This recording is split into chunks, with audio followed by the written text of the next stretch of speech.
अस्सलाम वालेकुम। This is Moin from Karachi, Pakistan. पिछली वीडियो में मैंने आपको बताया था कि कुछ सिनेरियो ऐसा बन रहा है कि अब दुनिया जो है वो शायद तीसरी आलमी जंग की तरफ देख रही है। प्रेडिक्शंस के हवाले से ये बात मैंने की थी और मैंने कहा था कि ऐसा हो भी रहा है। तो आज मैं आपको बताता हूँ कि क्या सिनेरियो बन रहा है इस वक्त दुनिया में तीसरी आलमी जंग का। देखिए, तमाम इस वक्त जो दुनिया के ममालिक हैं, जो ताकतवर ममालिक हैं, वो तमाम के तमाम आगे आ चुके हैं। अपनी अपनी पावर्स को मनवाने के लिए वो अपनी पावर्स दिखा रहे हैं, अपने वेपन्स दिखा रहे हैं जो जदीद तरीन वेपन्स हैं। अगर आप बड़ी ताकतों की बात करते हैं तो इस वक्त पेपर वर्किंग में तो अमेरिका ही सुपर पावर है। बट वो सिर्फ अब पेपर वर्किंग तक ही रह गया है, क्योंकि अब मैं जो आपको बताने जा रहा हूँ उससे आपको अंदाज़ा होगा कि अब अमेरिका अपने सुपर पावर की कुर्सी खो चुका है।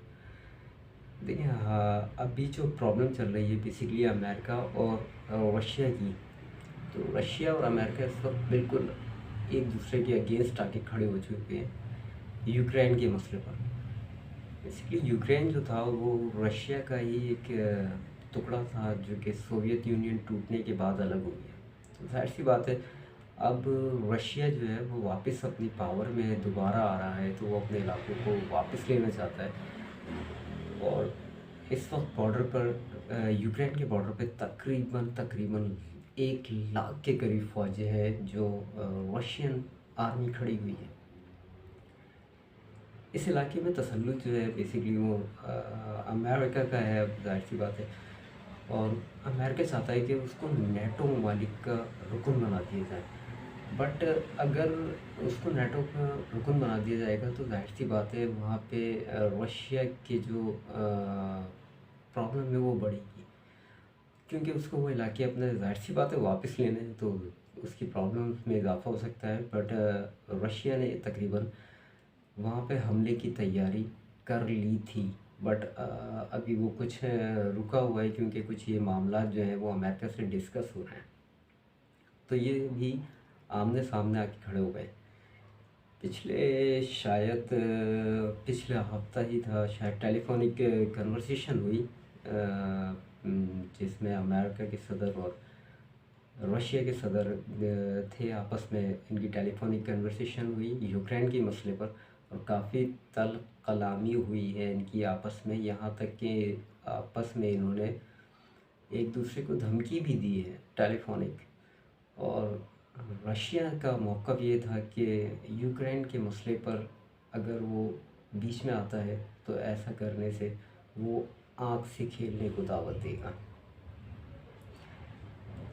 और अमेरिका का मौक़िफ़ था कि अगर वो इससे बाज ना आया तो अमेरिका उस पर ऐसी पाबंदियाँ लगाएगा कि दुनिया में किसी ने देखी नहीं होगी। इस टेलीफोनिक गुफ्तगू के दूसरे ही दिन रशिया ने वो काम किया जो अमेरिका ने कभी ख्वाब में भी नहीं सोचा होगा। बिल्कुल जी, रशिया ने दूसरे दिन ही 12 हाइपरसोनिक मिसाइल्स का तजुर्बा किया, जो कि एक कामयाब तजुर्बा था। 12 हाइपरसोनिक मिसाइल दागे उस तजुर्बे में, जिसका नाम ज़रकून है। और हाइपरसोनिक मिसाइल कोई आम मिसाइल नहीं है। अमेरिका कई अरसे से हाइपरसोनिक मिसाइल बनाने की कोशिश कर रहा है, बट वो हर दफ़ा ही उसका टेस्ट जो है वो नाकाम रहा है। और रशिया ने ये 12 मिसाइल दाग कर उसको ये बता दिया है कि पूरा अमेरिका उसके टारगेट पर है। सॉरी। तो बात करते हैं हाइपरसोनिक मिसाइल की। हाइपरसोनिक मिसाइल बेसिकली आवाज़ की रफ्तार से भी तेज़ काम करता है। जो उसकी स्पीड है वो उसकी स्पीड आवाज़ की रफ्तार से भी तेज़ होती है। इस मिसाइल का नाम ज़रकून है, जो रशिया ने टेस्ट किया है। और इसकी तमाम अगर आपको कोई चीज़ सर्च करनी हो तो बिल्कुल आराम से मिल जाएगी। आप ज़रकून लिख कर अगर इंटरनेट पर सर्च करेंगे हाइपरसोनिक मिसाइल ज़रकून, तो इसकी पूरी डिटेल आपको मिल जाएगी। अच्छा, ये आवाज़ की रफ्तार से 9 गुना तेज़ है। इसकी स्पीड जो रशिया ने टेस्ट किया है, इसकी स्पीड आवाज़ की रफ्तार से 9 गुना ज़्यादा तेज़ है और 10,000 किलोमीटर पर आर की स्पीड है इसकी। इसकी चलने की स्पीड जो है वो 10,000 किलोमीटर पर आर की स्पीड से ये चलता है। मज़े की बात यहाँ पे ये है कि ये मिज़ाइल जो है डिटेक्ट नहीं होता, यानी अमेरिका के पास ऐसी कोई टेक्नोलॉजी फ़िलहाल नहीं है कि वो इस हाइपरसोनिक मिज़ाइल को डिटेक्ट कर सके या उसके रडार पर ये मिज़ाइल आ जाए। बिल्कुल भी नहीं आ सकते और इसको तबाह करना अमेरिका की फ़िलहाल तो बस की बात नहीं है। तो रशिया ने कम से कम ये 12 मिज़ाइल दाग कर ये बता दिया है कि अगर यूक्रेन के मसले पर वो अगर ऐसा कोई काम करता है तो रशिया बिल्कुल तैयार है। अच्छा, ये तो मैं आपको बता रहा था रशिया और अमेरिका की, बट बात खाली यहाँ पे ख़त्म नहीं हुई है। प्रॉब्लम जो है वो तमाम मुल्कों की है। अभी लास्ट टाइम पे ईरान को इज़राइल ने धमकी दी थी और कहा था कि हम उसके एटमी प्लांट पर हमला करेंगे। ये यानी कि तमाम लोगों को मालूम ही होगी, ये तो आम सी बात थी। ये 10-15 दिन पहले की बात शायद होगी, शायद 20 दिन हो गए आई थिंक। तो उसके जवाब में ईरान ने 2 दिन के बाद ही एक मैप शाया किया था और उस मैप पे 100 से ज़्यादा उन्होंने जगहों को रिंग किया था, रेड मार्क किया था जो इज़राइल की जगहें थी और साथ में उन्होंने बयान दिया था कि हमने ये तमाम जगहें लॉक की हुई, ये हमारे टारगेट में है और लॉक है, जिस वक्त चाहें ये तमाम 100 की 100 जगहें हम उड़ा देंगे और इज़राइल पर 3 तरफ से हमला होगा। जाहिर सी बात है 3 तरफ से हमला ईरान करने की सलाहियत रखता है, बिल्कुल रखता है, क्योंकि अगर एक तरफ ईरान ख़ुद हमला करे और दूसरी तरफ लबनान है और फिर उसकी मलेशिया फोर्स है, हिजबुल्लाह है, तो बिल्कुल जी ये सलाहियत उसके पास है। और फिर फ़लस्तीन के अंदर से भी अगर 2-4 मिसाइल फायर हो जाते हैं तो फिर इज़राइल का बचना नामुमकिन सी बात है। तो ये तो रशिया और अमेरिका और इज़राइल और ईरान की बात मैंने आपको बताई, लेकिन ख़ित्ता हमारा भी महफूज नहीं है फ़िलहाल। अगर आप बात करें एशिया की, तो एशिया में मैं आपको बता दूं कि चाइना और इंडिया ये दोनों आपस में मद्दे मुकाबले हैं। हम भी पीछे नहीं है, जाहिर सी बात है, बॉर्डर पर हमारी भी चीज़ें चल रही हैं और हमारे जवान भी अलर्ट हैं, अल्हम्दुलिल्लाह जवाब देंगे। तो बहरहाल मैं आपको बता रहा था कि चाइना इस वक्त बिल्कुल टफ़ पोजीशन पे है और इंडिया बहुत ख़तरे की हालत में है। पुलवामा उनके हाथ से चला गया है तकरीबन, समझ लें। लद्दाख की बात करते हैं, उनके फ़ौजियों को जिस तरह मार के निकाला है बॉर्डर से बाहर, वो आपके सामने है, यानी कि वीडियो वायरल हुई है उसकी कई वीडियो। और हैप्पी न्यू ईयर पे न्यू ईयर जो मनाया है चाइनीज़ फ़ौजों ने, वो लद्दाख पे उस जगह पे मनाया है जिस जगह पे एक फ़िल्म लॉन्च हुई थी आमिर खान साहब की,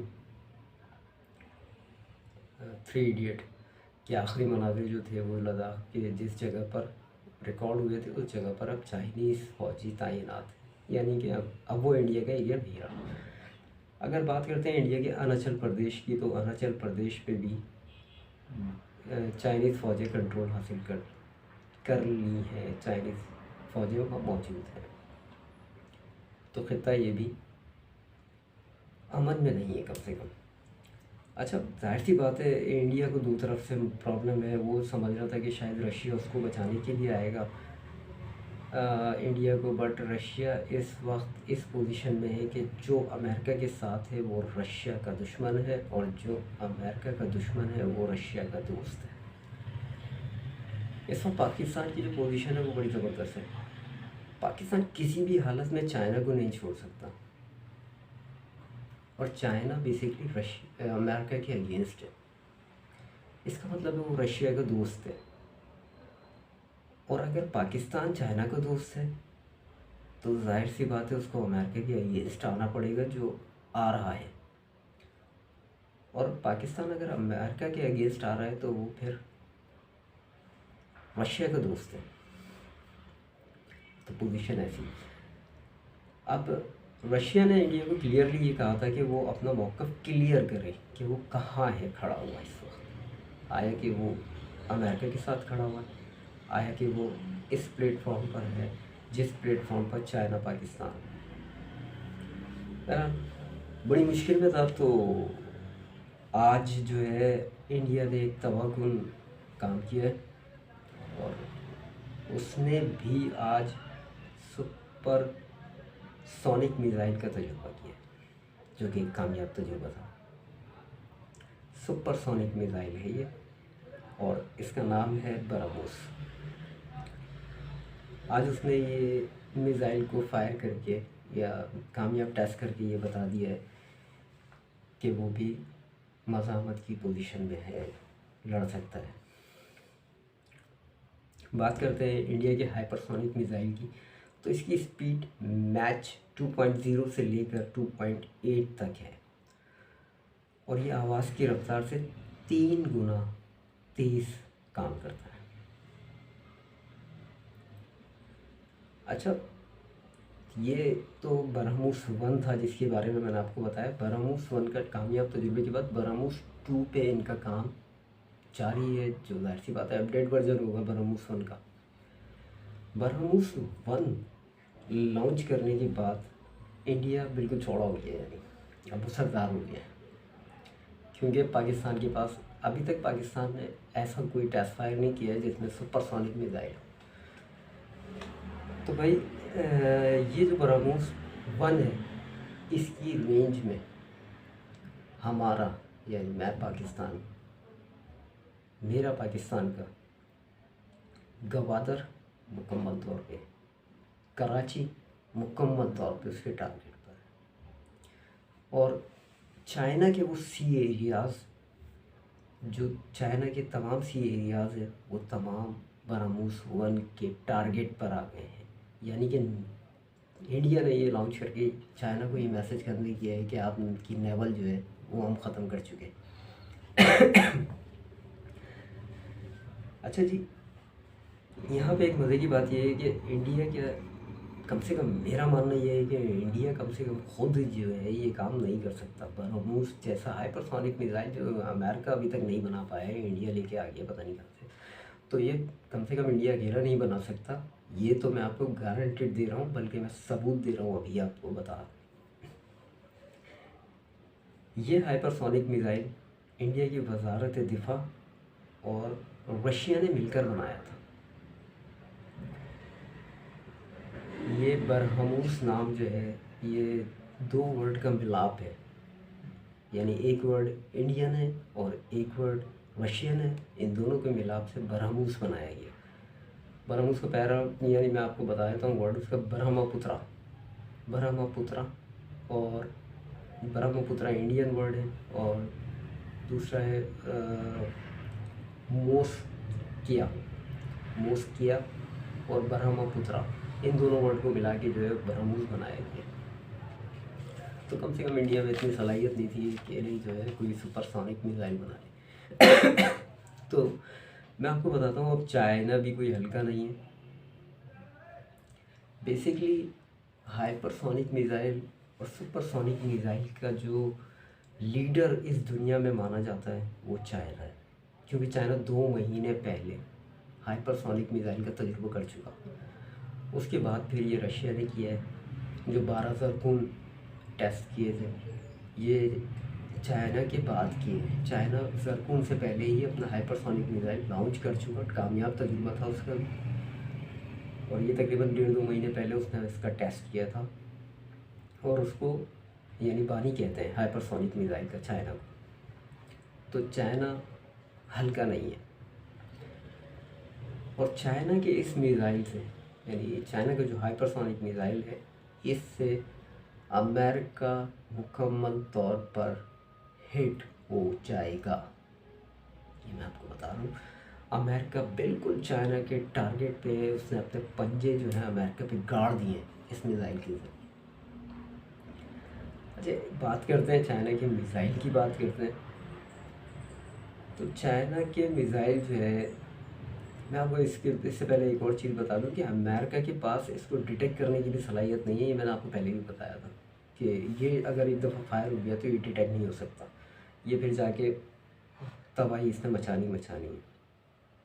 अच्छा, चाइना की मिज़ाइल की बात करते हैं तो ये जो चाइना का मिज़ाइल है ये आवाज़ की रफ्तार से 5 गुना तेज़ है। 9 गुना तेज़ रशिया का हाइपरसोनिक है, 3 गुना तेज़ इंडिया का हाइपरसोनिक है, 5 गुना तेज़ आवाज़ की रफ्तार से चलने वाला चाइना का हाइपरसोनिक मिसाइल है। और इसकी स्पीड जो है वो 6200 किलोमीटर पर आवर की रफ्तार है इसकी। अच्छा, ये हाइपरसोनिक मिसाइल जो इतने कोई ऐसे नहीं है कि आराम से चल गए और फट भी गए। ये एक अलग टेक्नोलॉजी है, ये बहुत ज़्यादा एडवांस टेक्नोलॉजी है। ये मिसाइल जब फायर होते हैं तो अपने लो पोजीशन से फायर होते हैं। अभी तक जो भी टेस्ट हुए हैं वो लो पोजीशन से हुए हैं, सरफेस से या पानी के जहाज़ से या ये बहरी बेड़े से या सबमरीन आबदूर से दागे गए। अभी तक एयर से कोई तजुर्बा हुआ नहीं। तो अपने लो पोजीशन से फायर होते हैं और जो वर्ल्ड जो आपका ग्लोब है दुनिया का, उस ग्लोब से बाहर निकलते हैं। हाइपरसोनिक मिसाइल की ये खसूसियत होती है कि ये ग्लोब से बाहर निकल जाते हैं। आपकी दुनिया की जो बॉल है उस बॉल से बाहर निकलते हैं और उसके गिर चक्कर काटते हैं उस वक्त तक जब तक वो अपने टारगेट को हिट नहीं कर लेते। ये मिसाइल ऐसे नहीं होते कि एक दफ़ा चल गए तो उसकी एनर्जी ख़त्म हो गई तो गिर गया तो फुस हो गया। तो ये ऐसे मिसाइल नहीं है।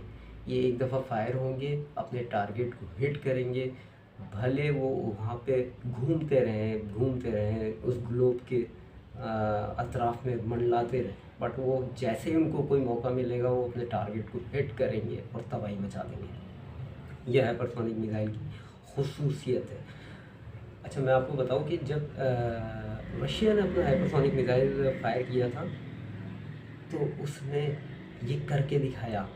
उसने लो पॉइंट से उसको फायर किया और सैटेलाइट को निशाना बनाया। अपनी ही सैटेलाइट को रशिया ने निशाना बनाया अपने हाइपरसोनिक मिसाइल से और दुनिया को ये बता दिया कि अब किसी की भी सैटेलाइट जो है वो महफूज नहीं है। हम किसी की भी सैटेलाइट किसी भी वक्त उड़ा सकते हैं। तो ये वो चीज़ें हैं कि अब गैर रिवायती हथियार जो है वो चलेंगे तो जाहिर सी बात है तबाही तो होनी है। वो 72 घंटे का अंधेरा तो कम बता रहे हैं शायद। ये मिसाइल अगर चलते हैं तो तबाही है। अच्छा, यहाँ पे एक और चीज़ बता दूं कि ये हाइपरसोनिक मिसाइल ये मेरी अपनी कुछ जगह से मैंने पढ़ी है, मैं आपको बता नहीं सकता शायद मुझे।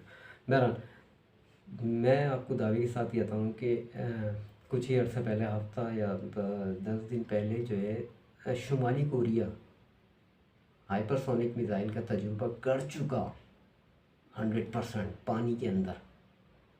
उसने भी हाइपरसोनिक मिसाइल बनाया हुआ है। अगर शुमाली कोरिया के पास हाइपरसोनिक मिसाइल है तो फिर पाकिस्तान खामोश बैठा हुआ है। अभी तक इसने कोई जवाब नहीं दिया है इस पे कि उसके पास हाइपरसोनिक मिसाइल है या नहीं है। लेकिन मैं आपको एक छोटी सी बात बता देता हूँ कि काम कर रहे हैं पाकिस्तानी हाइपरसोनिक मिसाइल के बारे में कोई इन्फॉर्मेशन नहीं है इस वक्त।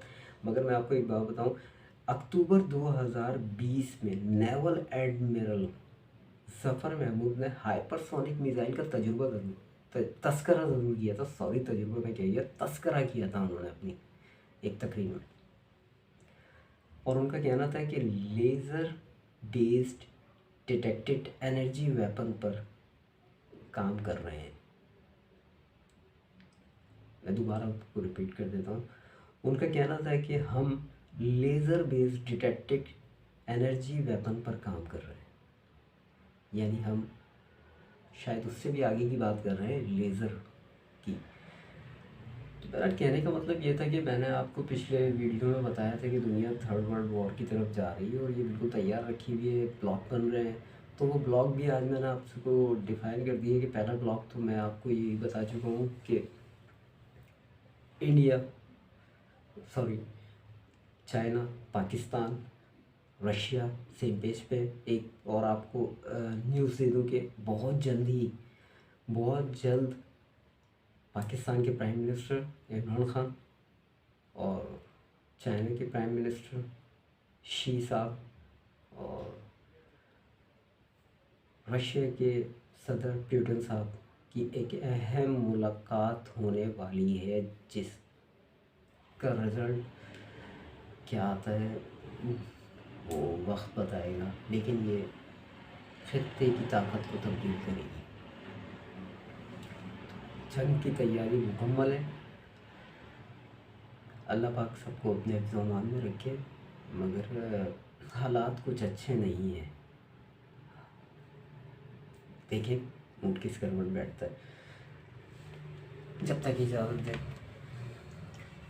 फिर मुलाकात होगी आपसे कुछ नए चीज़ों के साथ। अल्लाह हाफ़िज़।